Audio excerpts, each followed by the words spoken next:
Walaupun langit akan runtuh, hukum harus tetap ditegakkan. Assalamualaikum warahmatullahi wabarakatuh. Halo teman-teman semua, perkenalkan nama saya Holila dengan NIM 07015230026 dari kelas HE23A Hukum Acara Pidana Fakultas Hukum Universitas Al-Azhar Indonesia. Video ini dibuat untuk memenuhi UTS mata kuliah hukum acara pidana yang akan membahas terkait dengan pasal 1 sampai pasal 49 Kitab Undang-Undang Hukum Acara Pidana.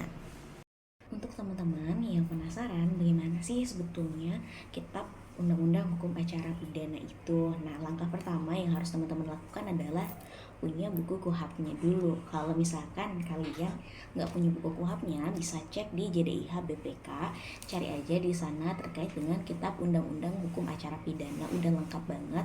Kalau teman-teman juga mau cari kitab undang-undang yang lain, juga ada di JDIH BPK. Jadi aku akan bacain dari sini, nanti juga akan aku sertakan terkait dengan teksnya di sebelah sini gitu ya, buat teman-teman bisa baca juga gitu. So, jadi pasti kalian udah pada nggak sabar kan terkait dengan penjelasan dan juga apa sih yang ada di dalam Kitab Undang-Undang Hukum Acara Pidana atau KUHAP ini. So, next langsung aja kita ke video selanjutnya. Di sini kita mulai dari bab 1 terkait dengan ketentuan umum. Aku bacain dari pasal 1 dulu. Pasal 1 yang dimaksud dalam undang-undang ini dengan pasal 1 ayat 1 penyidik. Penyidik adalah seorang pejabat polisi negara Republik Indonesia atau pejabat pegawai negeri sipil tertentu yang diberi wewenang khusus oleh undang-undang untuk melakukan penyidikan. Jadi penyidik ini harus anggota kepolisian ataupun anggota pegawai negeri sipil tertentu yang emang diberi wewenang oleh undang-undang untuk melakukan penyidikan gitu. Pasal 1 ayat 2, penyidikan adalah serangkaian tindakan penyidik dalam hal dan menurut cara yang diatur dalam undang-undang untuk mencari serta mengumpulkan bukti yang terjadi dan guna menemukan tersangkanya. Jadi penyidikan itu adalah tindakan dari seorang penyidik untuk menemukan seorang tersangka gitu. Pasal 1 ayat 3, penyidik pembantu adalah pejabat kepolisian negara Republik Indonesia yang diberi wewenang tertentu untuk dapat melakukan tugas penyidikan yang diatur dalam undang-undang ini. Kalau penyidik tadi bisa kepolisian ataupun ASN, kalau penyidik pembantu itu harus anggota kepolisian aja. Pasal 1 ayat 5, penyelidikan adalah serangkaian tindakan penyelidik untuk mencari dan menemukan suatu peristiwa yang diduga sebagai tindak pidana guna menentukan dapat atau tidaknya dilakukan penyelidikan menurut cara yang diatur dalam undang-undang ini. Jadi kalau misalkan penyelidikan ini adalah tindakan dari penyelidik untuk mencari juga menemukan suatu peristiwa yang diduga, ini jadi masih dugaan untuk kasus penyelidik, untuk tahapan atau rangkaian penyelidikan ini teman-teman. Untuk apa sih penyelidikan ini gunanya? Supaya kita tuh tahu kalau misalkan dari penyelidikan ini bisa nggak sih kita naik ke tindakan ataupun tahapan penyidikan kayak gitu. Lanjut di pasal 1 ayat 6 huruf A, jaksa adalah pejabat yang diberi wewenang oleh undang-undang ini untuk bertindak sebagai penuntut umum serta melaksanakan putusan pengadilan yang telah memperoleh kekuatan hukum tetap. Pasal 6 huruf B, penuntut umum adalah jaksa yang diberi wewenang oleh undang-undang ini untuk melakukan penuntutan dan melaksanakan penetapan hakim.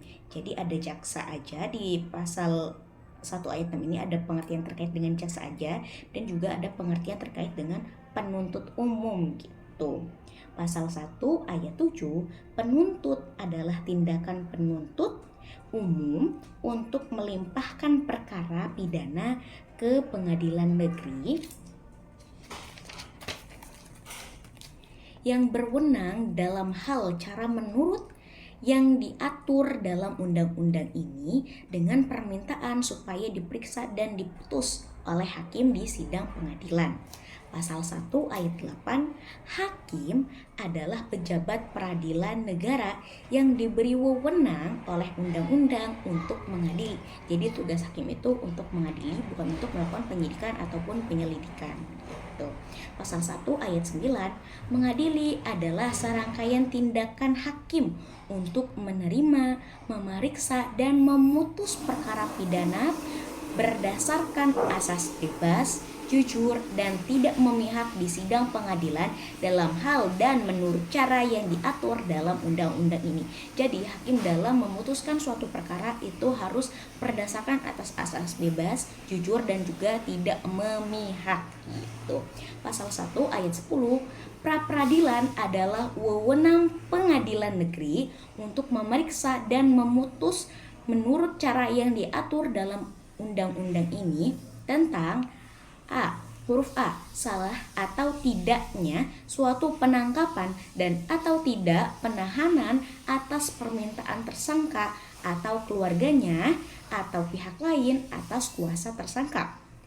Pasal 1 ayat 10 huruf B, sah atau tidaknya pemberhentian penyidikan atau penghentian penuntutan atas permintaan demi tegaknya hukum dan juga keadilan. Pasal 1 ayat 10 huruf C, permintaan ganti kerugian atau rehabilitasi oleh tersangka atau keluarganya atau pihak lain atas kuasanya yang perkaranya tidak diajukan ke pengadilan. Pasal 1 ayat 11, putusan pengadilan adalah pernyataan hakim yang diucapkan dalam sidang pengadilan terbuka yang dapat berupa pemidanaan atau bebas atau lepas dari segala tuntutan hukum dalam hal serta menurut cara yang diatur dalam undang-undang ini. Jadi putusan pengadilan itu akan dibacakan hakim di dalam sidang terbuka gitu. Pasal 1 ayat 12, upaya hukum adalah hak terdakwa atau penuntut umum untuk tidak menerima putusan pengadilan yang berupa perlawanan atau banding atau kasasi atau hak terpidana untuk mengajukan permohonan peninjauan kembali dalam hal serta menurut cara yang diatur dalam undang-undang ini. Pasal 1 ayat 13, penasihat hukum adalah seorang yang memenuhi syarat yang ditentukan oleh atau berdasar undang-undang untuk memberi bantuan hukum. Pasal 1 ayat 14, tersangka adalah seorang yang karena perbuatannya atau keadaannya berdasarkan bukti permulaan patut diduga sebagai pelaku tindak pidana. Jadi kalau tersangka itu baru patut diduga sebagai seorang pelaku tindak pidana gitu. Pasal 1 ayat 15, terdakwa adalah seorang tersangka yang dituntut, diperiksa, dan diadili di sidang pengadilan. Kalau misalkan terdakwa itu berarti dia itu sudah melewati sebagai sebagai statusnya sebagai tersangka dan naik status menjadi seorang terdakwa. Pasal 1 ayat 16, penyitaan adalah serangkaian tindakan penyidik untuk mengambil alih dan atau menyimpan di bawah penguasaannya benda bergerak atau tidak bergerak, berwujud atau tidak berwujud untuk kepentingan pembuktian dalam penyidikan, penuntutan, dan peradilan. Pasal 1 ayat 17, penggeledahan rumah adalah tindakan penyidik untuk memasuki rumah tempat tinggal dan tempat tertutup lainnya untuk melakukan tindakan pemeriksaan atau penyitaan dan atau penangkapan dalam hal menurut cara yang diatur dalam undang-undang ini. Pasal 1 ayat 18, penggeledahan badan adalah tindakan penyidik untuk mengadakan pemeriksaan badan dan atau pakaian tersangka untuk mencari benda yang diduga keras ada pada badannya atau dibawa serta untuk disita gitu. Pasal 1 ayat 19, tertangkap tangan adalah tertangkapnya seseorang pada waktu sedang melakukan tindak pidana atau segera sesudah beberapa saat tindak pidana itu dilakukan, atau sesaat kemudian diserukan oleh halayak ramai sebagai orang yang melakukannya, atau apabila sesaat kemudian padanya ditemukan benda yang diduga keras telah dipergunakan untuk melakukan tindak pidana itu yang menunjukkan bahwa ia adalah pelakunya atau turut melakukan atau membantu melakukan tindak pidana itu. Jadi tertangkap tangan ini tuh kayak tertangkap di tempat gitu teman-teman. Kalau misalkan dia ini si tersangkanya gitu ya, terbukti kalau misalkan ada benda sekitarnya atau benda yang ada di tubuhnya gitu, ada benda-benda yang mencurigakan terkait dengan melakukan tindak pemidanaan gitu. Pasal 1 ayat 20, penangkapan adalah suatu tindakan penyidik berupa pengekangan sementara waktu kebebasan tersangka atau terdakwa apabila terdapat cukup bukti guna kepentingan penyidikan atau penuntutan dan atau peradilan dalam hal serta menurut cara yang diatur dalam undang-undang ini. Pasal 21, penahanan adalah penempatan tersangka atau terdakwa di tempat tertentu oleh penyidik atau penuntut umum atau hakim dengan penetapannya dalam hal serta menurut cara yang diatur dalam undang-undang ini. Pasal 1 ayat 22, ganti kerugian adalah hak seorang untuk mendapat pemenuhan atas tuntutannya yang berupa imbalan sejumlah uang karena ditangkap, ditahan, dituntut, ataupun diadili tanpa alasan yang berdasarkan undang-undang atau karena kekeliruan mengenai orangnya atau hukum yang diterapkan menurut cara yang diatur dalam undang-undang ini. Pasal 1 ayat 23, rehabilitasi adalah hak seseorang untuk mendapatkan pemulihan haknya dalam kemampuan, kedudukan, dan harkat serta martabatnya yang diberikan pada tingkat penyidikan, penuntutan, atau peradilan karena ditangkap, ditahan, dituntut, maupun diadili tanpa alasan yang berdasarkan undang-undang atau karena kekeliruan mengenai orangnya atau hukum yang diterapkan menurut cara yang diatur dalam undang-undang ini. Pasal 1 ayat 24, laporan adalah pemberitahuan yang disampaikan oleh seseorang karena hak atau kewajiban berdasarkan undang-undang kepada pejabat yang berwenang tentang telah atau sedang atau diduga akan terjadinya peristiwa pidana. Pasal 1 ayat 25. Pengaduan adalah pemberitahuan disertai permintaan oleh pihak yang berkepentingan kepada pejabat yang berwenang untuk menindak menurut hukum seorang yang telah melakukan tindak pidana aduan yang merugikan. Pasal 1 ayat 26, saksi adalah orang yang dapat memberikan keterangan guna kepentingan penyidikan, penuntutan, dan peradilan tentang suatu perkara pidana yang ia dengar sendiri, ia lihat sendiri, dan ia alami sendiri. Jadi syarat untuk menjadi saksi itu adalah dia mendengar sendiri, dia melihat sendiri, atau dia pun merasakan sendiri kejadian pidana tersebut. Gitu. Pasal 1 ayat 27, keterangan saksi adalah salah satu alat bukti dalam perkara pidana yang berupa keterangan dari saksi mengenai suatu peristiwa pidana yang ia dengar sendiri, ia lihat sendiri, dan ia alami sendiri dengan menyebut alasan dari pengetahuannya itu. Pasal 1 ayat 28, keterangan ahli adalah keterangan yang diberikan oleh seseorang yang memiliki keahlian khusus tentang hal yang diperlukan untuk membuat terang suatu perkara pidana guna kepentingan pemeriksaan. Pasal 1 ayat 29, keterangan anak adalah keterangan yang diberikan oleh seorang anak tentang hal yang diperlukan untuk membuat terang suatu perkara pidana guna kepentingan pemeriksaan dalam hal serta menurut cara yang diatur dalam undang-undang ini. Jadi anak-anak juga dapat dimintai keterangan apabila terdapat tindak pidana yang berkaitan dengan anak tersebut. Gitu. Pasal 1 ayat 30, keluarga adalah mereka yang mempunyai hubungan darah sampai derajat tertentu atau hubungan perkawinan dengan mereka yang terlibat dalam suatu proses pidana sebagaimana diatur dalam undang-undang ini. Pasal 1 ayat 31, 1 hari adalah 24 jam atau 1 bulan adalah waktu 30 hari. Pasal 1 ayat 32, terpidana adalah seseorang yang dipidana berdasarkan putusan pengadilan yang telah memperoleh kekuatan hukum tetap.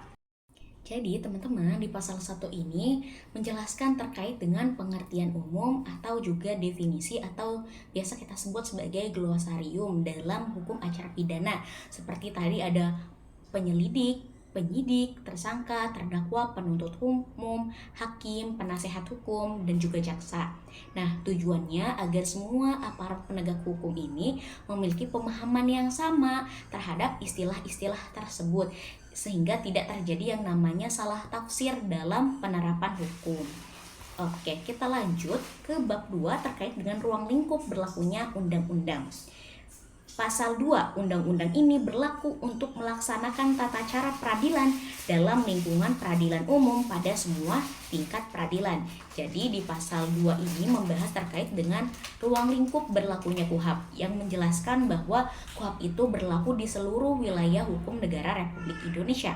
Artinya semua proses pidana baik di tingkat daerah maupun di tingkat pusat harus mengikuti ketentuan yang ada di dalam KUHAP sebagai hukum acara pidana nasional. Kita lanjut di bab 3 terkait dengan dasar peradilan. Pasal 3, peradilan dilakukan menurut cara yang diatur dalam undang-undang ini. Jadi di pasal 3 ini menegaskan bahwa setiap pejabat yang melaksanakan tugas dalam bidang peradilan pidana ini wajib menaati yang namanya KUHAP, karena untuk memastikan bahwa tidak ada tindakan sewenang-wenang dan agar hak-hak dari tersangka ini, hak dari tersangka, terdakwa maupun korban itu bisa terlindungi gitu. Kita lanjut ke bab 4, penyidikan dan penuntut umum. Bagian ke-1 terkait dengan penyidikan dan juga penyidik. Di pasal 4, penyelidikan adalah setiap pejabat polisi negara Republik Indonesia. Nah, di pasal ini menjelaskan bahwa penyelidik itu atau siapa saja yang berhak disebut sebagai penyelidik. Nah, dalam sistem peradilan pidana di Indonesia, penyelidik itu harus anggota kepolisian atau juga disebut sebagai Polri yang secara resmi diberi wewenang untuk mencari dan juga menemukan dugaan adanya tindak pidana. Kita lanjut ke pasal 5 ayat 1. Penyelidik sebagaimana dimaksud dalam pasal 4, pasal 5 ayat 1 huruf A, karena kewajibannya mempunyai wewenang 1. Menerima laporan atau pengaduan dari seseorang tentang adanya tindak pidana. Yang kedua, mencari keterangan dan barang bukti. Ketiga, menyuruh berhenti seorang yang dicurigai dan menanyakan serta memeriksa tanda pengenal diri. Keempat, mengadakan tindakan lain menurut hukum yang bertanggung jawab. Pasal 5 ayat 1 huruf B, atas perintah penyidik dapat melakukan tindakan berupa 1. Penangkapan, larangan meninggalkan tempat, penggeledahan dan penyitaan. 2. Pemeriksaan dan penyitaan surat. Ketiga, mengambil sidik jari dan memotret seseorang. Keempat, membawa dan menghadapkan seseorang pada penyidik. Pasal 5 ayat 2, penyelidik membuat dan menyampaikan laporan hasil pelaksanaan tindakan sebagaimana tersebut pada ayat 1 huruf A dan huruf B kepada penyidik. Jadi di pasal 5 ini terkait dengan penyelidik dan juga tugasnya, di mana dijelaskan bahwa penyelidik itu adalah seorang pejabat polisi negara yang diberi wewenang oleh undang-undang untuk melakukan penyelidikan. Nah, tugas penyelidik yaitu mencari dan juga menemukan apakah suatu peristiwa itu merupakan suatu tindak pidana atau bukan. Nah, penyelidik ini merupakan tahap awal dari proses hukum pidana. Kita lanjut ke pasal 6 di sini. Pasal 6, penyidik, pasal 6 ayat 1. Penyidik adalah Pasal 6 ayat 1 huruf A, pejabat polisi negara Republik Indonesia. Pasal 1 huruf B, pejabat pegawai negeri sipil tertentu yang diberi wewenang khusus oleh undang-undang. Pasal 6 ayat 2, syarat kepangkatan pejabat sebagaimana dimaksud dalam ayat 1 akan diatur lebih lanjut dalam peraturan pemerintahan. Jadi di pasal 6 ini membahas terkait dengan penyidik dan juga tugasnya gitu. Jadi pasal 6 ini menjelaskan bahwa penyidik itu ada dua kriteria. Yang pertama ia adalah pejabat kepolisian, yang kedua adalah pejabat pegawai negeri sipil tertentu yang memang diberikan kewenangan khusus oleh undang-undang untuk melakukan tindakan penyidikan. Nah, penyidikan ini bertujuan untuk mengumpulkan bukti, menemukan tersangka, dan juga membuat terang suatu tindak pidana. Nah, tahapan ini merupakan tahapan lebih lanjut daripada tahapan penyelidikan. Oke, kita lanjut ke pasal 7. Pasal 7 ayat 1, penyidik sebagaimana dimaksud dalam pasal 6 ayat 1 huruf A karena kewajibannya mempunyai wewenang.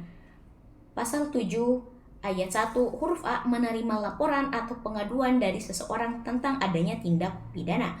Pasal 7 ayat 1 huruf B melakukan tindakan pertama pada saat di tempat kejadian.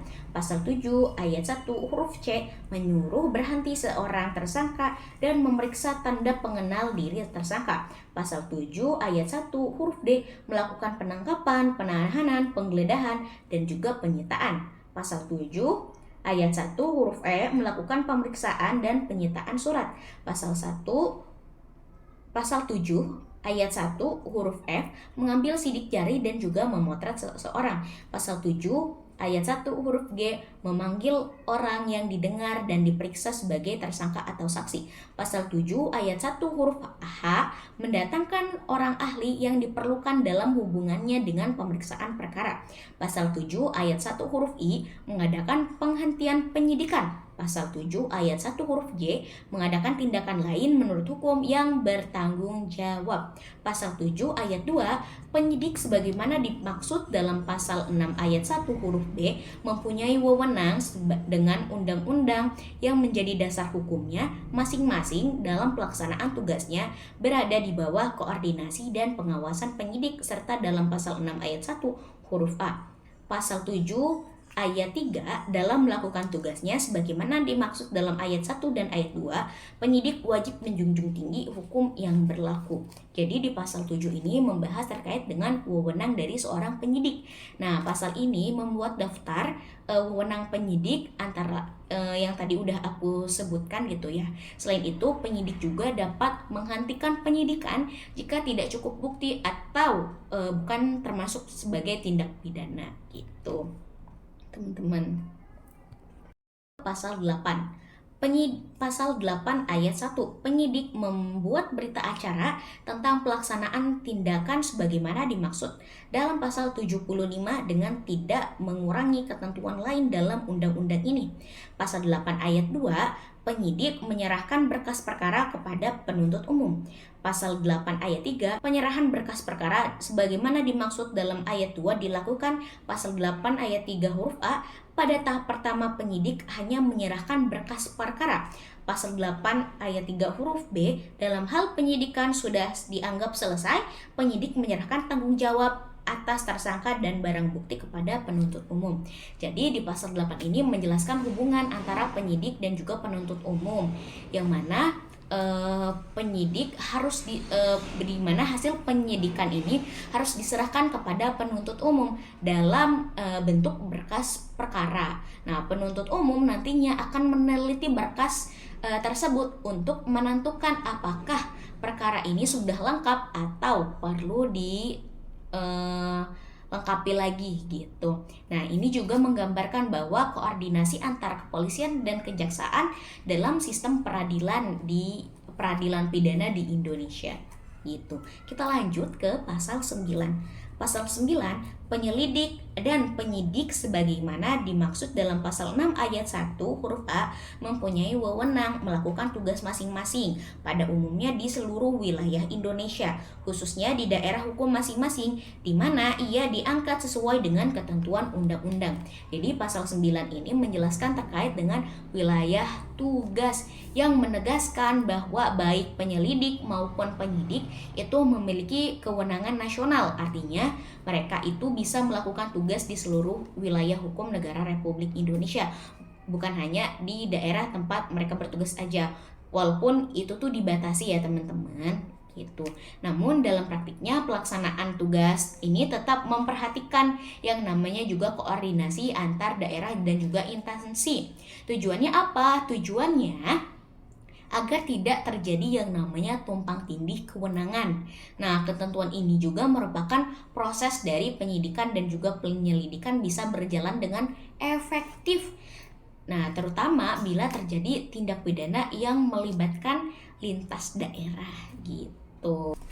Bagian kedua, penyidik pembantu. Pasal 10 ayat 1, penyidik pembantu adalah pejabat kepolisian negara Republik Indonesia yang diangkat oleh Kepala Kepolisian Negara Republik Indonesia berdasarkan syarat kepangkatan dalam ayat 2 pasal ini. Pasal 10 ayat 2, syarat kepangkatan sebagaimana tersebut pada ayat 1 diatur dengan peraturan pemerintah. Jadi di pasal 10 ini menjelaskan tentang penyidik pembantu, yang mana penyidik pembantu ini adalah harus pejabat kepolisian yang memang diberi kewenangan khusus untuk membantu penyidikan. Syaratnya adalah diatur dalam peraturan pemerintah gitu. Kita lanjut ke pasal 11. Penyidik pembantu mempunyai wewenang seperti tersebut dalam pasal 7 ayat 1 kecuali mengenai penahanan yang wajib diberikan dengan pelimpahan wewenang dari penyidik.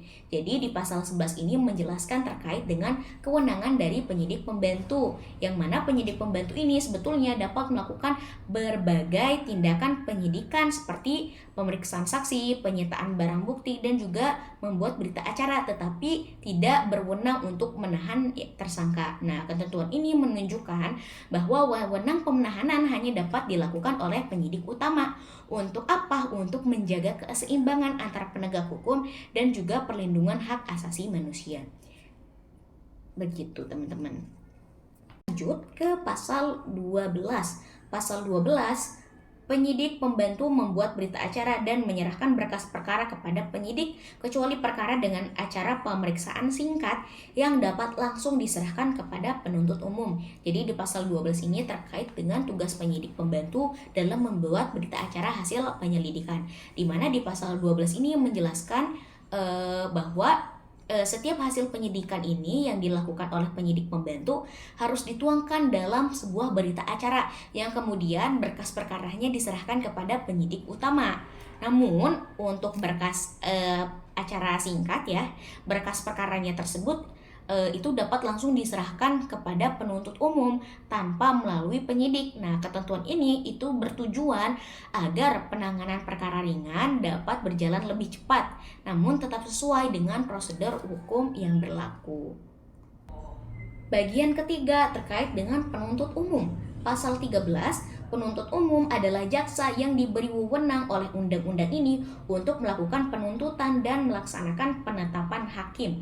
Jadi di pasal 13 ini terkait dengan wewenang seorang penuntut umum, bahwa penuntut umum itu adalah jaksa yang memang diberikan wewenang oleh undang-undang untuk melakukan yang namanya penuntutan dan juga melaksanakan putusan pengadilan. Nah, penuntut umum ini berperan penting. Kenapa kok bisa berperan penting sih? Karena penuntut umum ini menjadi penghubung antara penyidikan dan juga persidangan. Oke, kita lanjut ke pasal 14. Pasal 14 huruf A, menerima dan memeriksa berkas perkara penyidikan dari penyidik atau penyidik pembantu. Pasal 14 huruf B, mengadakan prapenuntutan apabila ada kekurangan pada penyidikan dengan memperhatikan ketentuan pasal 10 ayat 3 dan ayat 4 dengan memberi petunjuk dalam rangka penyempurnaan penyidikan dan juga penyidik.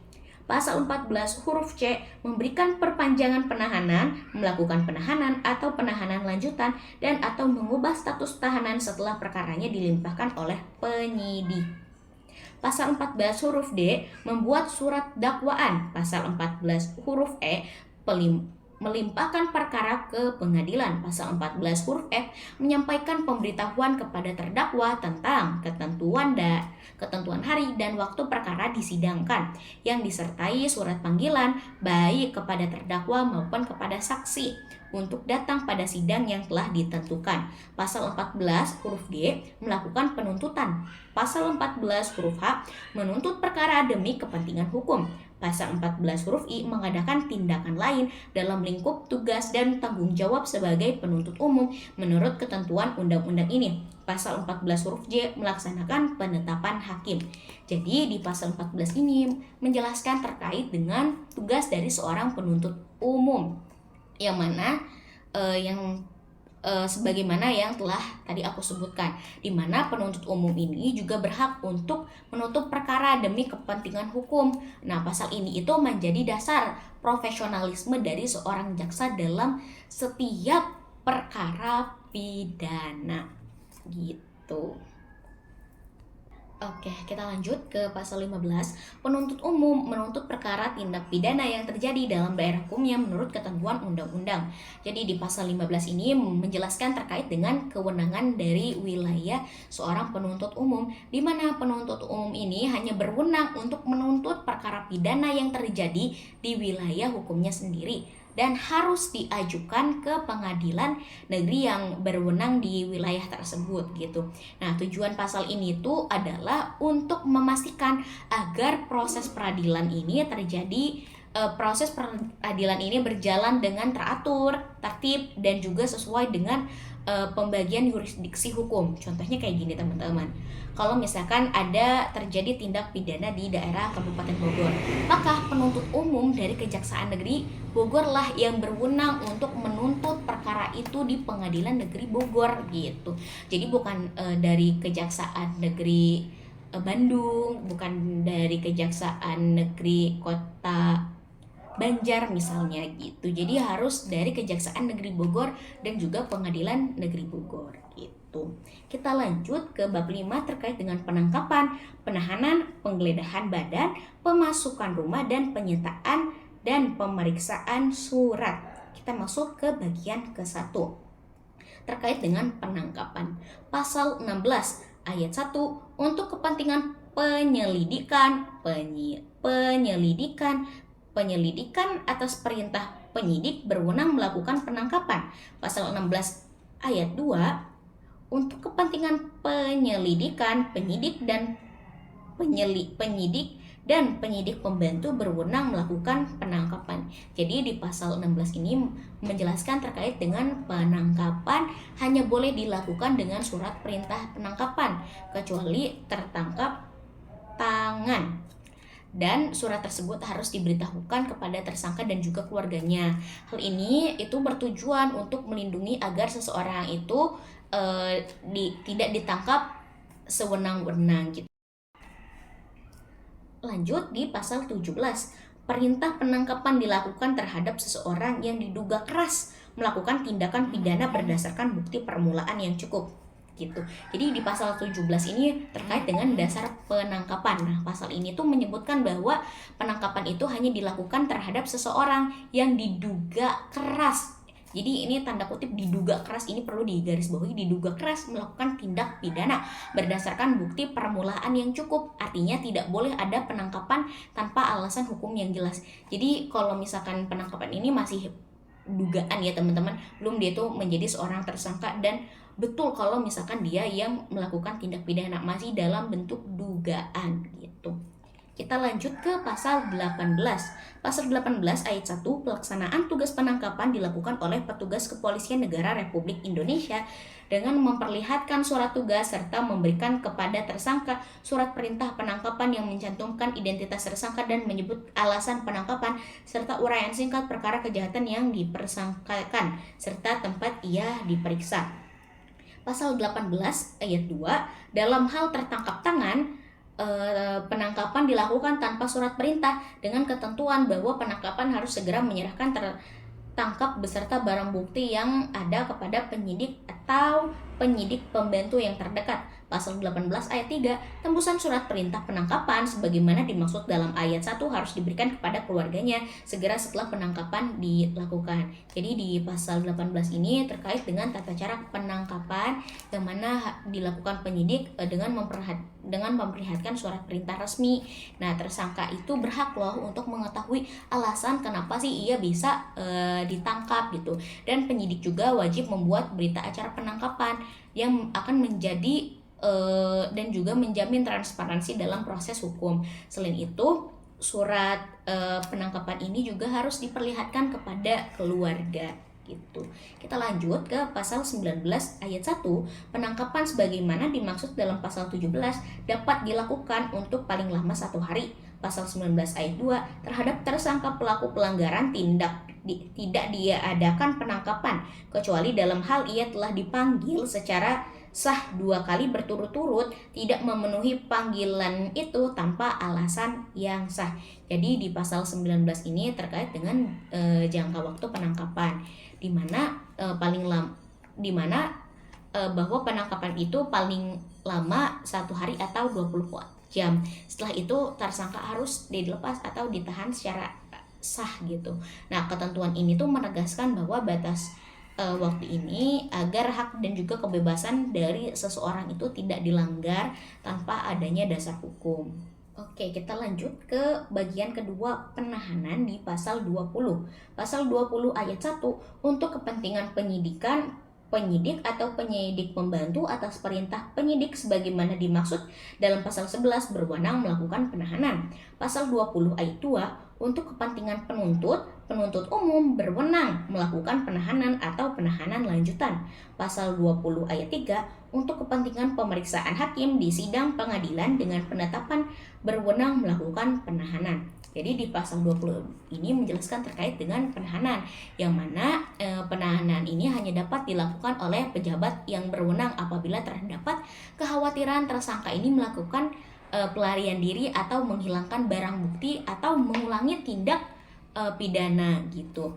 Yang ini merupakan pembatasan agar penahanan tidak dilakukan secara sewenang-wenang. Balik lagi, supaya setiap penahanan atau setiap tindakan hukum ini tidak dilakukan secara sewenang-wenang, tetapi juga memperhatikan hak-hak dari setiap orang yang terlibat di dalamnya. Kita lanjut ke pasal 21. Pasal 21 ayat 1. Perintah penahanan atau penahanan lanjutan dilakukan terhadap seorang tersangka atau terdakwa yang diduga keras melakukan tindak pidana berdasarkan bukti yang cukup dalam hal adanya keadaan yang menimbulkan kekhawatiran bahwa tersangka atau terdakwa akan melarikan diri, merusak atau menghilangkan barang bukti dan mengulangi tindak pidana. Pasal 21 ayat 2. Penahanan atau penahanan lanjutan dilakukan oleh penyidik atau penuntut umum terhadap tersangka atau terdakwa dengan memberikan surat perintah penahanan atau penetapan hakim yang mencantumkan identitas tersangka atau terdakwa dan menyebutkan alasan penahanan serta uraian singkat perkara kejahatan yang telah dipersidangkan atau didakwakan serta tempat ia ditahan. Pasal 21 ayat 3, tembusan surat perintah penahanan atau penahanan lanjutan atau penetapan hakim sebagaimana dimaksud dalam ayat 2 harus diberikan kepada keluarganya. Pasal 21 ayat 4, penahanan tersebut hanya dapat dikenakan terhadap tersangka atau terdakwa yang melakukan tindak pidana dan atau percobaan maupun pemberian bantuan dalam tindak pidana tersebut dalam hal pasal 21 ayat 4 huruf A, tindak pidana itu diancam dengan pidana penjara 5 tahun atau lebih. Pasal 21 ayat 4 huruf B, tindak pidana sebagaimana dimaksud pada pasal 282 ayat 3, pasal 296, pasal 335 ayat 1, pasal 351 ayat 1, pasal 353 ayat 1, pasal 372, pasal 378, pasal 379 huruf A, pasal 453, pasal 454, pasal 455, pasal 459, pasal 480, dan pasal 506 Kitab Undang-Undang Hukum Pidana, pasal 25 dan pasal 26 dari pelanggaran terhadap ordonasi bea dan cukai terakhir diubah dengan Stablet tahun 1931 nomor 471 pada pasal 1, pasal 2, pasal 4 Undang-Undang Tindak Pidana Imigrasi, Undang-Undang nomor 8 tahun 1955, Lembaran Negara tahun 1955 nomor 8, pasal 36 ayat 7, pasal 41, pasal 42, pasal 43, pasal 47 dan pasal 48 Undang-Undang nomor 9 tahun 1976 tentang narkotika, dan juga di mana Undang-Undang Narkotika ini merupakan Lembaran Negara tahun 1976 nomor 37 dan tambahan Lembaran Negara nomor 3086. Cukup panjang gitu ya di pasal 21 ini, yang mana menjelaskan terkait dengan alasan penahanan. Nah, pasal ini tuh memperjelas bahwa alasan penahanan ini harus berdasarkan tindakan ancaman pidana dan juga kondisi tersangkanya. Selain itu, surat perintah penahanan ini juga harus diberikan kepada tersangka dan juga keluarganya. Nah, pasal ini tuh bertujuan untuk melindungi hak individu agar tidak ditahan tanpa adanya alasan yang sah, ataupun juga bisa saja terjadinya salah penahanan atau salah tangkap gitu. Oke, kita lanjut ke pasal 22.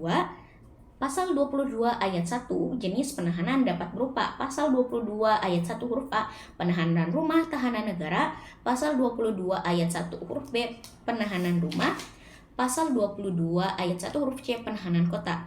Pasal 22 ayat 2, penahanan rumah dilaksanakan di rumah tinggal atau rumah kediaman tersangka atau terdakwa dengan mengadakan pengawasan terhadapnya untuk menghindarkan segala sesuatu yang dapat menimbulkan kesulitan dalam penyidikan, penuntut umum atau pemeriksaan di sidang pengadilan. Pasal 22 ayat 3, penahanan kota dimaksud di kota tempat tinggal atau tempat kediaman tersangka atau terdakwa dengan kewajiban bagi tersangka atau terdakwa melapor diri pada waktu yang ditentukan. Pasal 22 ayat 4, masa penangkapan dan atau penahanan dikurangkan seluruhnya dari pidana yang dijatuhkan. Pasal 22 ayat 5, untuk penahanan kota, pengurangan tersebut 1/5 dari jumlah lamanya waktu penahanan. Sedangkan untuk penahanan rumah, 1/3 dari jumlah lamanya waktu penahanan. Jadi di pasal 22 ini menjelaskan terkait dengan jenis-jenis penahanan. Tadi tuh ada 3 jenis penahanan. Yang pertama, penahanan rumah tahanan gitu ya. Yang kedua, penahanan rumah. Dan yang ketiga adalah penahanan kota. Nah, penahanan ini itu tuh jenisnya disesuaikan dengan kebutuhan penyidikan dan juga kondisi dari tersangka. Oke, kita lanjut ke pasal 23. Pasal 23 ayat 1, penyidik atau penuntut umum atau hakim berwenang untuk mengalihkan jenis penahanan yang satu kepada jenis penahanan yang lain sebagaimana dimaksud dalam pasal 22. Pasal 23 ayat 2, pengalihan jenis penahanan dinyatakan secara sendiri dengan surat perintah dari penyidik atau penuntut umum atau penetapan hakim yang tembusannya diberikan kepada tersangka atau terdakwa serta keluarganya dan kepada instansi yang berkepentingan. Jadi di pasal 23 ini menjelaskan terkait dengan pengalihan penahanan. Jadi seseorang ini misalkan dia awalnya dari tahanan rumah negara terus dialihkan menjadi tahanan kota gitu. Nah, ini tuh dilakukan oleh siapa sih? Nah, yang berwenang untuk melakukan pengalihan ini itu adalah penuntut umum atau hakim ya, teman-teman. Jadi ada di pasal 23 ayat 1. Oke, kita lanjut ke pasal 24. Pasal 24 ayat 1, perintah penahanan yang diberikan oleh penyidik sebagaimana dimaksud dalam pasal 20 hanya berlaku paling lama 20 hari. Pasal 24 ayat 2, jangka waktu sebagaimana tersebut pada ayat 1 apabila diperlukan guna kepentingan pemeriksaan yang belum selesai dapat diperpanjang oleh penuntut umum yang berwenang untuk paling lama 40 hari. Pasal 24 ayat 3, ketentuan sebagaimana tersebut pada ayat 1 dan ayat 2 tidak menutup kemungkinan dikeluarkannya tersangka dari tahanan sebelum berakhirnya waktu penahanan tersebut jika kepentingan pemeriksaan sudah berhenti. Pasal 24 ayat 4, setelah waktu 60 hari tersebut penyidik harus sudah mengeluarkan tersangka dari tahanan demi hukum.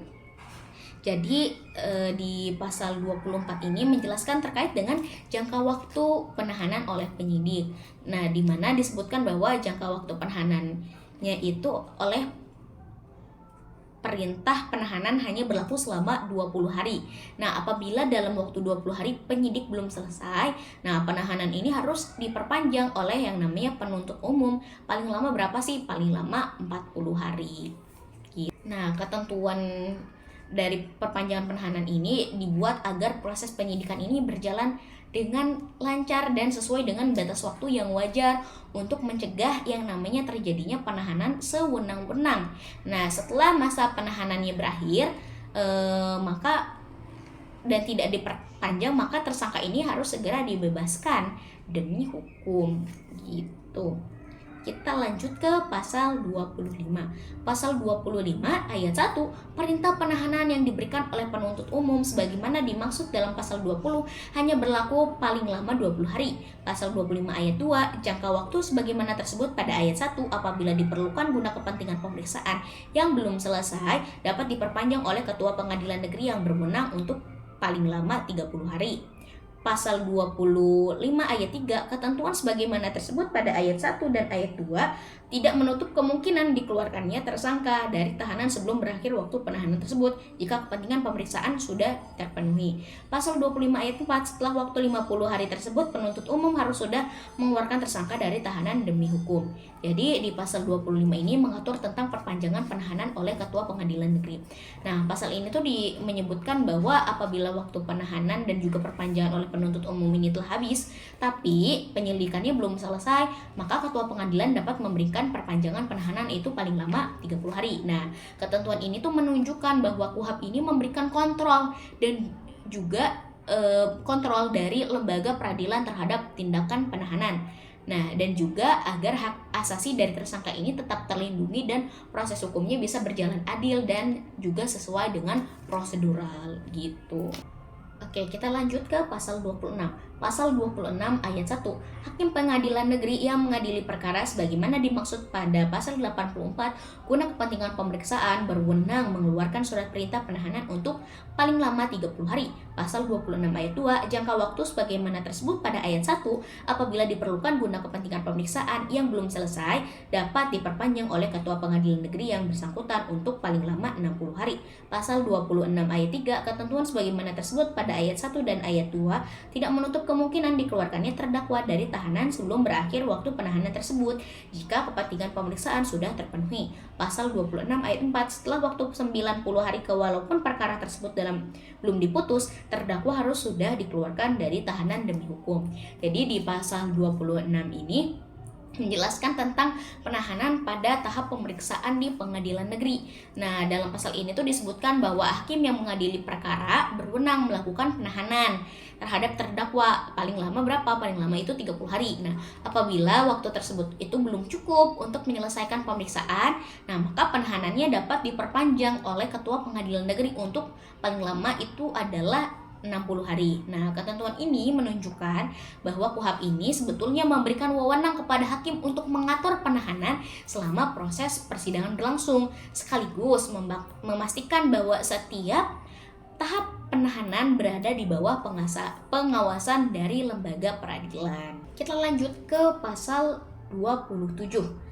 Pasal 27 ayat 1, hakim pengadilan tinggi yang mengadili perkara sebagaimana dimaksud dalam pasal 87 guna kepentingan pemeriksaan banding berwenang mengeluarkan surat perintah penahanan untuk paling lama 30 hari. Pasal 27 ayat 2, jangka waktu sebagaimana tersebut pada ayat 1 apabila diperlukan guna kepentingan pemeriksaan yang belum selesai dapat diperpanjang oleh ketua pengadilan tinggi yang bersangkutan untuk paling lama 60 hari. Pasal 27 ayat 3, ketentuan sebagaimana tersebut pada ayat 1 dan ayat 2 tidak menutup kemungkinan dikeluarkannya terdakwa dari tahanan sebelum berakhir waktu penahanan tersebut jika kepentingan pemeriksaan sudah terpenuhi. Pasal 27 ayat 4, setelah waktu 90 hari walaupun perkara tersebut belum diputus, terdakwa harus sudah dikeluarkan dari tahanan demi hukum. Jadi di pasal 27 KUHP ini mengatur tentang penahanan dalam tahap pemeriksaan di pengadilan tinggi. Nah, dalam pasal ini disebutkan bahwa hakim pengadilan tinggi yang mengadili perkara itu berwenang juga loh untuk melakukan penahanan terhadap terdakwa paling lama 30 hari. Nah, apabila waktu tersebut belum cukup gitu ya untuk menyelesaikan pemeriksaan, maka penahanan ini dapat diperpanjang oleh ketua pengadilan tinggi untuk paling lama berapa jangka waktunya? Paling lama itu 60 hari. Nah, ketentuan ini tuh menunjukkan bahwa KUHP ini memberikan wewenang kepada hakim pada tingkat banding untuk mengatur penahanan terdakwa sambil tetap memastikan setiap tahap penahanan juga diawasi dan memiliki batas waktu yang tegas. Kita lanjut ke pasal 28. Pasal 28 ayat 1, Hakim Mahkamah Agung yang mengadili perkara sebagaimana dimaksud dalam pasal 28 guna kepentingan pemeriksaan kasasi berwenang mengeluarkan surat perintah penahanan paling lama 50 hari. Pasal 28 ayat 2, jangka waktu sebagaimana tersebut pada ayat 1 apabila diperlukan guna kepentingan pemeriksaan yang belum selesai dapat diperpanjang oleh Ketua Mahkamah Agung untuk paling lama 60 hari. Pasal 28 ayat 3, ketentuan sebagaimana tersebut pada ayat 1 dan ayat 2 tidak menutup kemungkinan dikeluarkannya terdakwa dari tahanan sebelum berakhir waktu penahanan tersebut jika kepentingan pemeriksaan sudah terpenuhi. Pasal 28 ayat 4, setelah waktu 10 hari walaupun perkara tersebut belum putus, terdakwa harus sudah dikeluarkan dari tahanan demi hukum. Oke, jadi di mana di pasal 28 ini menjelaskan kalau misalkan hakim Mahkamah Agung pada tingkat kasasi juga berwenang untuk mengeluarkan surat perintah penahanan paling lama 30 hari. Jadi mulai dari tingkat pertama, tingkat banding sampai tingkat kasasi, setiap hakim yang mengadili itu berhak untuk melakukan atau mengeluarkan surat perintah penahanan. Ke pasal 29 ini, pasal 29 ini panjang banget teman-teman. Oke, kita mulai aja ya. Pasal 29 ayat 1, dikecualikan dari jangka waktu penahanan sebagaimana tersebut pada pasal 24, 25, pasal 26, pasal 27 dan pasal 28 guna kepentingan pemeriksaan penahanan terhadap tersangka atau terdakwa dapat diperpanjang berdasarkan alasan yang patut dan tidak dapat dihindarkan karena pasal 29 ayat 1 huruf A, tersangka atau terdakwa menderita gangguan fisik atau mental yang berat yang dibuktikan dengan surat keterangan dokter. Atau pasal 29 ayat 1 huruf B, perkara yang sedang diperiksa diancam dengan pidana penjara 9 tahun atau lebih. Pasal 29 ayat 2, perpanjangan tersebut pada ayat 1 diberikan untuk paling lama 30 hari dan dalam hal penahanan tersebut masih diperlukan dapat diperpanjang lagi untuk paling lama 30 hari.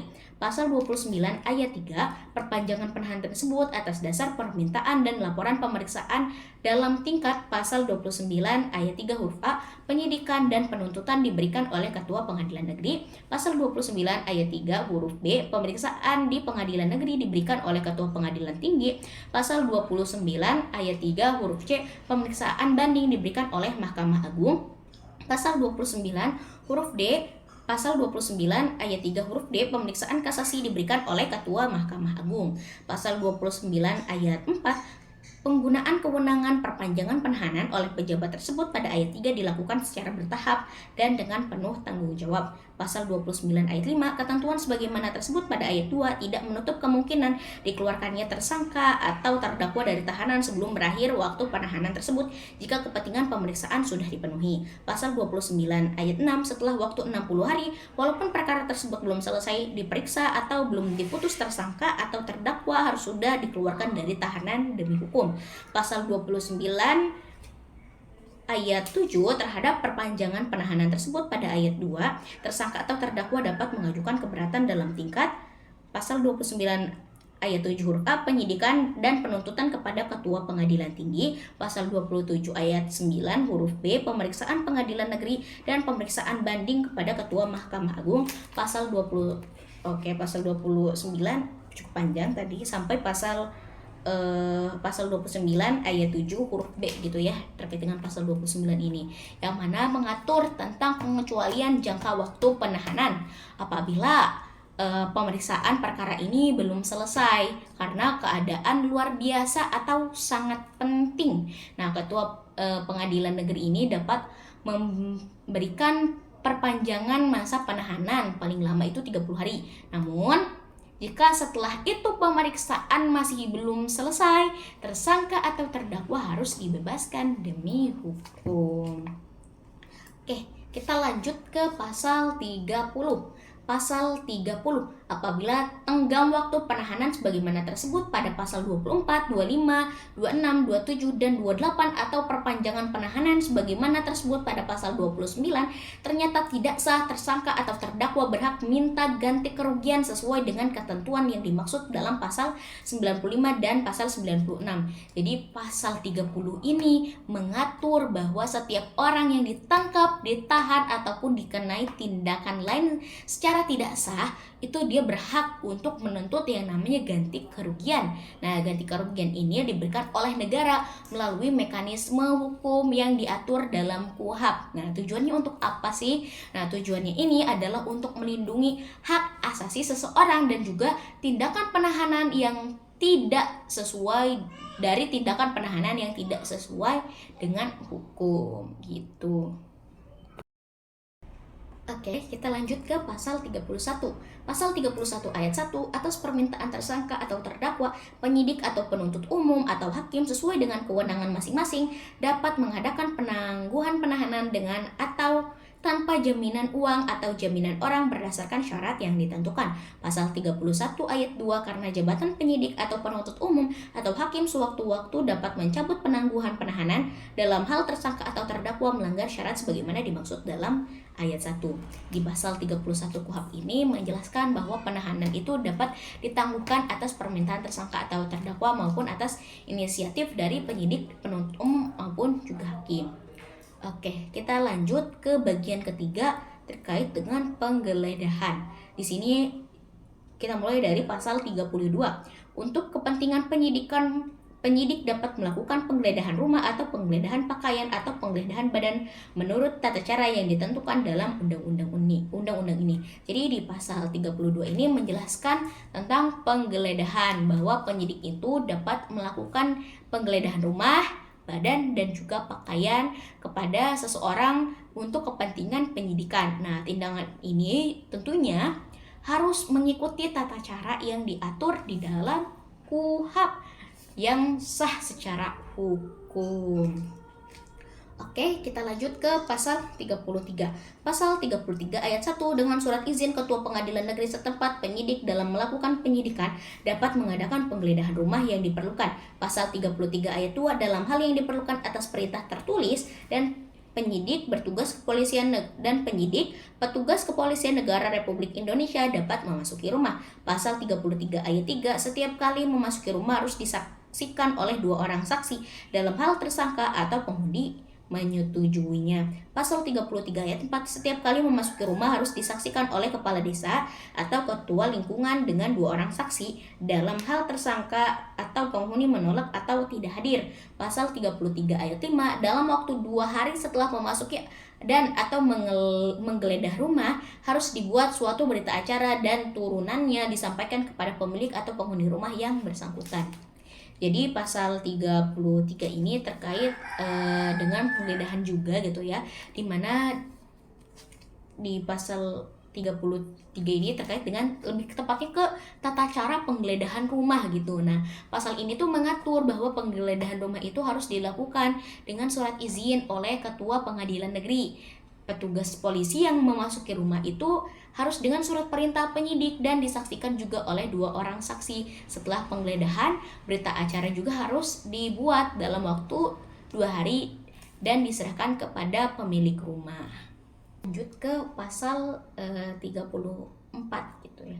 Pasal 34 ayat 1, dalam keadaan yang sangat perlu dan mendesak bila mana penyidik harus segera bertindak dan tidak mungkin untuk mendapatkan surat izin terlebih dahulu dengan tidak mengurangi ketentuan pasal 33 ayat 5, penyidik dapat melakukan penggeledahan. Pasal 34 ayat 1 huruf A, pada halaman rumah tersangka bertempat tinggal, berdiam atau ada dan yang ada di atasnya. Pasal 34 ayat 1 huruf B, pada setiap tempat lain tersangka bertempat tinggal, berdiam atau ada. Pasal 34 ayat 1 huruf C, di tempat tindak pidana dilakukan atau terdapat bekasnya. Pasal 34 ayat 1 huruf D, di tempat penginapan, dan tempat umum lainnya. Pasal 34 ayat 2, dalam hal penyidik melakukan penggeledahan seperti dimaksud pada ayat 1, penyidik tidak diperkenankan memeriksa atau menyita surat, buku, atau tulisan lain yang tidak merupakan benda yang berhubungan dengan tindak pidana yang bersangkutan, kecuali benda yang berhubungan dengan tindak pidana yang bersangkutan atau yang diduga telah dipergunakan untuk melakukan tindak pidana tersebut, dan untuk itu wajib segera melaporkan kepada Ketua Pengadilan Negeri setempat guna memperoleh persetujuan. Jadi di pasal 34 ini menjelaskan terkait dengan penggeledahan dalam keadaan mendesak gitu. Yang menjelaskan bahwa penggeledahan mendesak dalam keadaan mendesak ini dilakukan oleh penyidik, itu boleh melakukan penggeledahan tanpa surat izin terlebih dahulu. Namun tindakan ini harus segera dilaporkan kepada Ketua Pengadilan Negeri untuk mendapatkan persetujuan. Selain itu, penyidik juga tidak boleh memeriksa atau menyita surat atau dokumen yang tidak berhubungan dengan tindak pidana yang diselidiki. Gitu.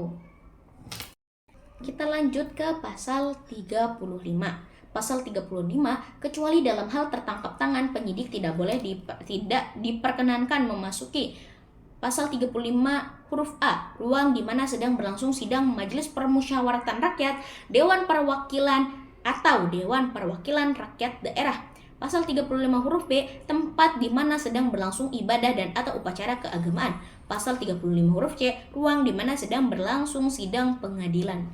Jadi di pasal 35 ini menjelaskan tempat yang sebetulnya tidak boleh digeledah. Nah, pasal ini tuh melarang penyidik memasuki tempat tertentu kecuali dalam keadaan tertangkap tangan. Nah, tempat yang dilarang itu ada tadi ruang sidang DPR, MPR, DPRD, terus tempat ibadah atau upacara keagamaan, dan juga ruang sidang pengadilan gitu. Oke, kita lanjut ke pasal 36. Dalam hal penyidik harus melakukan penggeledahan rumah di luar daerah hukumnya dengan tidak mengurangi ketentuan tersebut dalam pasal 33, maka penggeledahan tersebut harus diketahui oleh Ketua Pengadilan Negeri dan didampingi oleh penyidik dari daerah hukum di mana penggeledahan itu dilakukan. Jadi di pasal 36 ini terkait dengan penggeledahan di luar daerah hukum gitu ya. Nah, menjelaskan bahwa penyidik itu harus melakukan penggeledahan di luar daerah hukum. Kalau misalkan penyidik itu harus melakukan tindakan penggeledahan di luar wilayah hukumnya, maka tindakan yang harus dilakukan itu adalah tindakan itu harus diketahui dulu oleh Ketua Pengadilan Negeri setempat dan juga didampingi penyidik dari wilayah tersebut. Ini tuh untuk menjaga koordinasi dan juga legalitas dari tindakan si penyidik. Ke pasal 37 ayat 1, pada waktu penangkapan tersangka, penyelidik hanya berwenang menggeledah pakaian termasuk benda yang dibawanya, serta apabila terdapat dugaan keras dengan alasan yang cukup bahwa pada tersangka tersebut terdapat benda yang dapat disita. Pasal 37 ayat 2, pada waktu penangkapan tersangka atau dalam hal tersangka sebagaimana dimaksud dalam ayat 1 dibawa kepada penyidik, penyidik berwenang menggeledah pakaian dan atau menggeledah badan tersangka. Jadi di pasal 37 ini menjelaskan terkait dengan penggeledahan saat penangkapan, di mana pasal ini tuh memberikan kewenangan kepada penyidik dan juga kepada penyelidik dan juga penyidik untuk melakukan penggeledahan pakaian dan juga barang bawaan tersangka saat ditangkap. Nah, tujuannya apa sih? Tujuannya sebetulnya untuk mencari barang bukti yang mungkin aja dibawa sama tersangka pada saat itu. Namun, penggeledahan ini juga harus dilakukan dengan alasan yang kuat dan juga sesuai dengan hukum. Kita lanjut ke bagian keempat terkait dengan penyitaan. Dimulai dari pasal 38 ayat 1, penyitaan hanya dapat dilakukan oleh penyidik dengan surat izin Ketua Pengadilan Negeri setempat. Pasal 38 ayat 2, dalam keadaan yang sangat perlu dan mendesak bila mana penyidik harus segera bertindak dan tidak mungkin untuk mendapatkan surat izin terlebih dahulu tanpa mengurangi ketentuan ayat 1, penyidik dapat melakukan penyitaan hanya atas benda bergerak dan untuk itu wajib segera melapor kepada Ketua Pengadilan Negeri setempat guna memperoleh persetujuan. Jadi pasal 38 ini menjelaskan tentang penyitaan itu hanya boleh dilakukan dengan izin Ketua Pengadilan Negeri. Tapi kalau misalkan keadaannya memang mendesak, penyidik boleh menyita benda bergerak terlebih dahulu dengan setelah itu memiliki kewajiban melaporkannya segera kepada ketua pengadilan untuk mendapatkan persetujuan. Ke pasal 39 ayat 1 yang dapat dikenakan penyitaan adalah pasal 39 ayat 1 huruf A, benda atau tagihan tersangka atau terdakwa yang seluruh atau sebagian diduga diperoleh dari tindakan pidana atau sebagai hasil dari tindak pidana. Pasal 39 ayat 1 huruf B, benda yang telah dipergunakan secara langsung untuk melakukan tindak pidana atau untuk mempersiapkannya. Pasal 39 ayat 1 huruf C, benda yang dipergunakan untuk menghalang-halangi penyelidikan tindak pidana. Pasal 39 ayat 1 huruf D, benda yang khusus dibuat atau diperuntukkan melakukan tindak pidana. Pasal 39 ayat 1 huruf E, benda lain yang mempunyai hubungan langsung dengan tindak pidana yang dilakukan. Pasal 39 ayat 2, benda yang berada dalam sitaan karena perkara perdata atau karena pilot dapat juga disita untuk kepentingan penyidikan, penuntutan, dan mengadili perkara pidana sepanjang memenuhi ketentuan ayat 1. Jadi di pasal 39 ini menjelaskan terkait dengan benda apa sih yang dapat dilakukan sitaan. Selain itu, kalau misalkan benda itu tuh sebagai sitaan dari perkara perdata ataupun karena pilot, itu juga dapat tetap disita dalam perkara pidana sepanjang memenuhi ketentuan di ayat 1-nya gitu. Oke, kita lanjut ke pasal 40. Dalam hal tertangkap tangan, penyidik dapat menyita benda dan alat yang ternyata atau yang patut diduga telah dipergunakan untuk melakukan tindak pidana atau benda lain yang dapat dipakai sebagai barang bukti. Nah, di pasal 40 ini menjelaskan terkait dengan penyitaan dalam hal tertangkap tangan, yang mana pasal ini tuh memberikan kewenangan kepada penyidik untuk langsung menyita barang bukti ketika terjadinya tertangkap tangan, misalnya alat yang digunakan dalam kejahatan atau barang hasil dari tindakan melakukan kejahatan gitu. Lanjut ke pasal 41. Dalam hal tertangkap tangan, penyidik berwenang menyita paket atau surat atau benda yang pengakuannya atau pengirimannya dilakukan oleh kantor pos dan telekomunikasi, jawaban atau perusahaan komunikasi atau pengangkutan, jawatan atau perusahaan komunikasi atau pengangkutan, sepanjang paket, surat, atau benda tersebut diperuntukkan bagi tersangka atau yang berasal daripadanya, dan untuk itu kepada tersangka dan atau kepada pejabat kantor pos dan telekomunikasi, jawatan atau perusahaan komunikasi atau pengangkutan yang bersangkutan harus diberikan surat tanda penerimaan. Jadi di pasal 41 ini bahasanya agak cukup sulit gitu ya. Tapi kalau misalkan kita rangkum gitu ya, di pasal 41 ini terkait dengan penyitaan surat dan juga paket, di mana dijelaskan bahwa penyidik itu berwenang sebetulnya untuk menyita surat atau paket yang dikirim melalui pos, telekomunikasi, atau juga jasa pengiriman. Kalau di sini disebutnya sebagai jawatan gitu. Nah, jika diduga paket atau surat itu berkaitan dengan tindak pidana, nah tersangka dan pihak pengirim atau penerima juga harus mendapatkan surat tanda penerimaan penyitaan. Lanjut ke pasal 42 ayat 1. Penyidik berwenang memerintahkan kepada orang yang menguasai benda yang dapat disita menyerahkan benda tersebut kepadanya untuk kepentingan pemeriksaan, dan kepada yang menyerahkan benda itu harus diberikan surat tanda penerimaan. Pasal 42 ayat 2. Surat atau tulisan lain hanya dapat diperintahkan untuk diserahkan kepada penyidik jika surat atau tulisan itu berasal dari tersangka atau terdakwa atau ditunjukkan kepadanya atau kepunyaannya yang diperuntukkan baginya, atau jika benda tersebut merupakan alat untuk melakukan tindak pidana. Jadi di pasal 42 ini terkait dengan penyerahan barang yang dapat disita. Nah, pasal ini tuh memberikan kewenangan kepada penyidik untuk memerintahkan kepada siapapun yang menguasai barang bukti agar menyerahkannya. Nah, barang tersebut itu harus diberikan dengan tanda bukti resmi. Nah, untuk surat atau tulisan pribadi hanya boleh disita jika berasal dari atau ditujukan kepada tersangka atau merupakan menjadi alat kejahatan gitu. Kita lanjut ke pasal 43. Penyitaan surat atau tulisan lain dari mereka yang berkewajiban menurut undang-undang untuk merahasiakannya sepanjang tidak menyangkut rahasia negara hanya dapat dilakukan atas persetujuan mereka atau atas izin khusus ketua pengadilan negeri setempat, kecuali undang-undang menentukan lain. Jadi di pasal 43 ini menjelaskan terkait dengan penyitaan surat yang bersifat rahasia. Nah, pasal ini tuh sebetulnya untuk melindungi juga dokumen rahasia, seperti surat yang dilindungi oleh undang-undang atau rahasia jabatan. Nah, surat atau tulisan yang bersifat rahasia ini hanya boleh disita dengan persetujuan pihak yang berhak untuk merahasiakannya atau izin khusus dari Ketua Pengadilan Negeri. Pasal 44 ayat 1, benda sitaan disimpan dalam rumah penyimpanan benda sitaan negara. Pasal 44 ayat 2, penyimpanan benda sitaan dilaksanakan dengan sebaik-baiknya dan tanggung jawab atasnya ada pada pejabat yang berwenang sesuai dengan tingkat pemeriksaan dalam proses peradilan, dan benda tersebut dilarang untuk dipergunakan oleh siapapun juga. Jadi di pasal 44 ini menjelaskan terkait dengan penyimpanan benda sitaan. Nah, pasal ini tuh menyebutkan bahwa semua benda yang disita itu tuh harus disimpan di rumah penyimpanan benda sitaan negara atau Rukbasan. Nah, tanggung jawab penyitaan ini berada pada pejabat yang berwenang sesuai dengan tahap pemeriksaan, dan barang sitaan ini tuh tidak boleh digunakan oleh siapapun.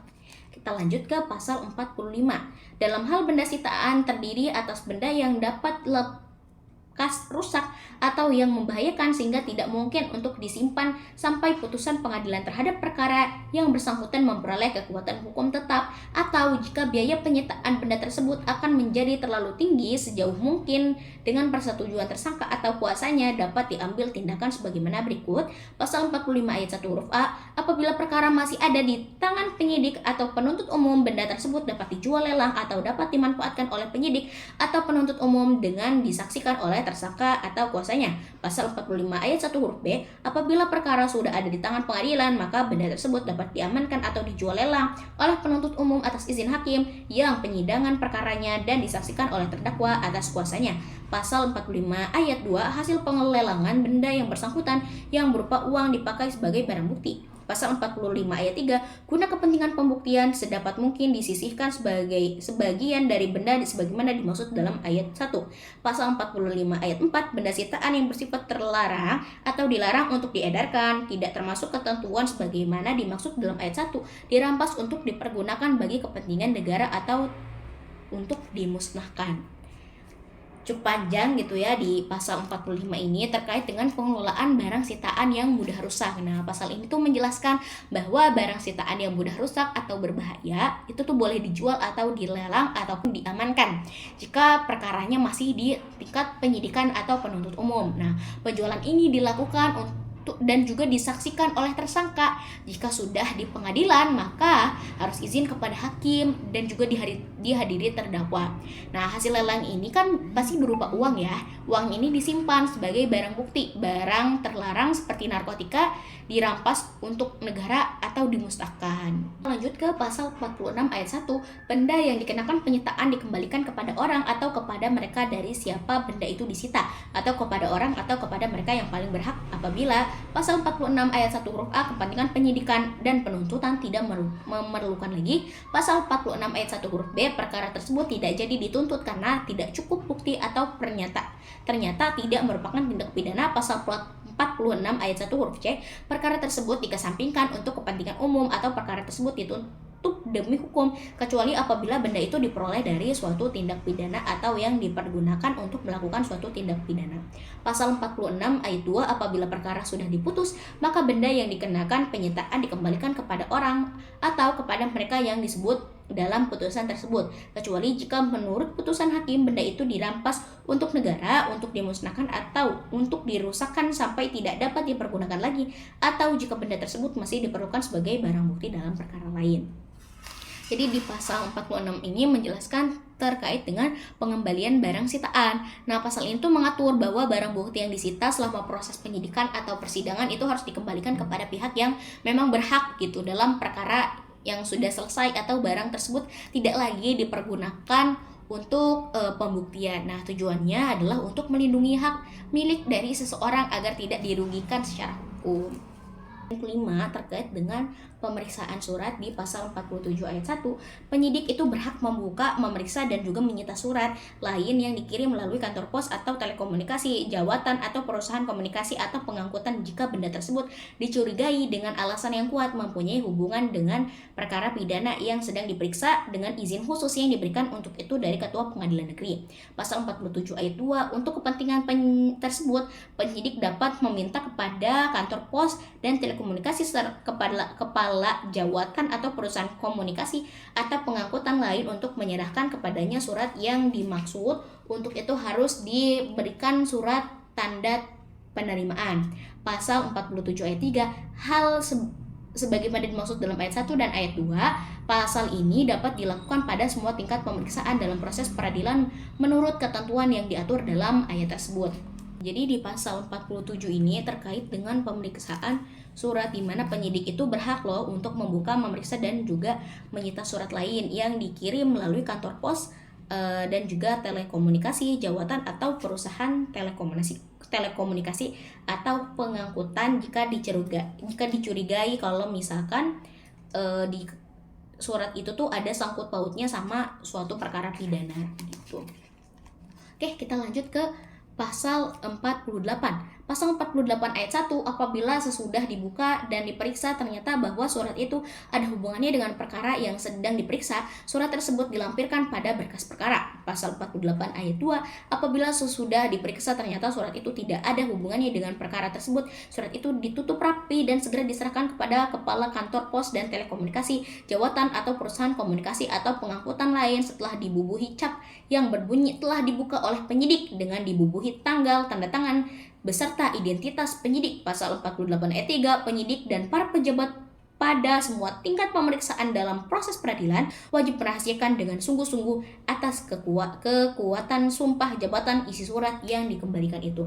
Jadi di pasal 48 ini menjelaskan terkait dengan tanggung jawab penyidik terhadap surat yang disita gitu. Nah, pasal ini tuh mengatur tata cara dan juga tanggung jawab penyidik terhadap surat yang disita atau juga yang udah dibuka dalam proses penyidikan. Nah, itu tuh yang pertama harus diberikan cap gitu ya, dan juga diberikan cap yang isinya adalah telah dibuka oleh penyidik dan juga ditambahi tanggal, tanda tangan, serta identitas penyidik gitu yang membuka surat tersebut. Nah, hal ini tuh penting banget dilakukan. Kenapa? Karena penyitaan dan juga pembukaan surat pribadi seperti surat menyurat atau dokumen pribadi ini kan menyangkut hak privasi seseorang, sehingga dia harus dilakukan secara hati-hati dan tercatat secara resmi. Pasal 49 ayat 1, penyidik membuat berita acara tentang tindakan sebagaimana dimaksud pasal 48 dan pasal 75. Pasal 49 ayat 2, turunan berita acara tersebut oleh penyidik dikirimkan kepada kepala kantor pos dan telekomunikasi, kepala jawatan atau perusahaan komunikasi atau pengangkutan yang bersangkutan. Jadi di pasal 49 ini terkait dengan berita acara, bahwa setiap tindakan dalam proses penyidikan seperti penangkapan, penahanan wajib dibuatkan sebuah berita acara. Nah, berita acara ini harus ditandatangani oleh pejabat yang melakukan tindakan atau juga oleh pihak yang dikenai tindakan tersebut. Nah, tujuannya agar dapat setiap proses hukum itu tercatat secara resmi dan dapat dipertanggungjawabkan. Oke, baik teman-teman, itu tadi penjelasan dari pasal 1 sampai pasal 49 KUHP. Nah, kita bisa melihat bahwa undang-undang ini itu tuh mengatur secara rinci setiap tahap awal proses hukum pidana, mulai dari penyelidikan, penyidikan, penangkapan, penahanan, hingga pembuatan berita acara. Dari seluruh ketentuan tersebut, dapat kita pahami bahwa KUHP tidak hanya mengatur proses penegakan hukum, tetapi juga menjamin perlindungan hak asasi manusia dalam setiap tahapannya. Hukum acara pidana bukan sekedar alat untuk menegakkan keadilan, tetapi juga agar kekuasaan dari penegak hukum tidak disalahgunakan gitu. Baik, itu saja terkait dari video penjelasan aku terkait dengan pasal 1 sampai dengan pasal 49 KUHP. Aku mengucapkan terima kasih kepada teman-teman yang sudah menyimak video ini. Semoga bermanfaat dan dapat menambah pemahaman kita semua terkait dengan dasar hukum acara pidana di Indonesia. Sampai jumpa di video selanjutnya. Wassalamualaikum warahmatullahi wabarakatuh.